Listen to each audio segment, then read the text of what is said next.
आता पाहूयात metro superfast. Manoj जरांगेंच्या आंदोलनाला प्रत्युत्तर म्हणून नागपुरातील संविधान चौकात राष्ट्रीय ओबीसी महासंघाचं साखळी उपोषण सुरू आहे। या उपोषणाचा आजचा दुसरा दिवस। सरकारने ओबीसी आरक्षणाला धक्का लावल्यास बेमुदत उपोषण आणि गरज भासल्यास मुंबईकडे कूच करण्याचे ओबीसी महासंघाचे नियोजन आहे।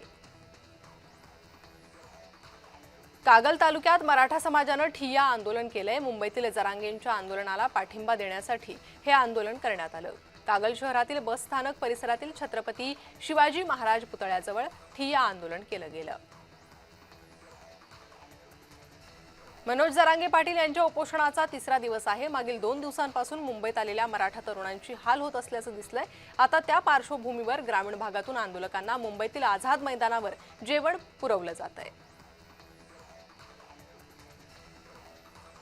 मनोज जरांगे यांच्या आंदोलनाचा आजचा तिसरा दिवस असून मुंबई सीएसएमटी स्थानकाजवळ क्रॉफर्ड मार्केट जवळ रस्ता मराठा बांधवांनी अडवला। यावेळी रस्त्यावर झोपून आंदोलकांनी सगळ्या गाड्या रोखून धरल्या।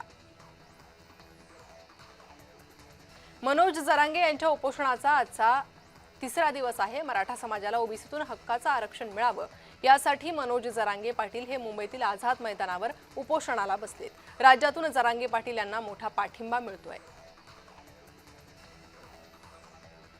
प्रसिद्ध अभिनेत्री प्रिया मराठेचं वयाच्या 38व्या वर्षी राहत्या घरी निधन झालंय।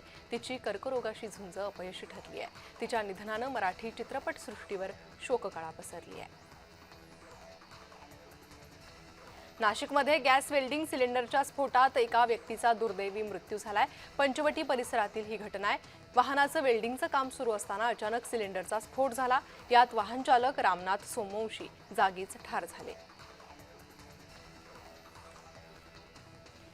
मराठा आरक्षणासाठी मुंबई येथे आलेल्या मराठा आंदोलकाचा हृदयविकाराच्या झटक्यानं मृत्यू झालाय। मृत तरुण लातूरच्या अहमदपूर तालुक्यातील टाकळगाव येथील असल्याची माहिती समोर येते। विजय घोगरे असं या मृत तरुणाचं नाव आहे।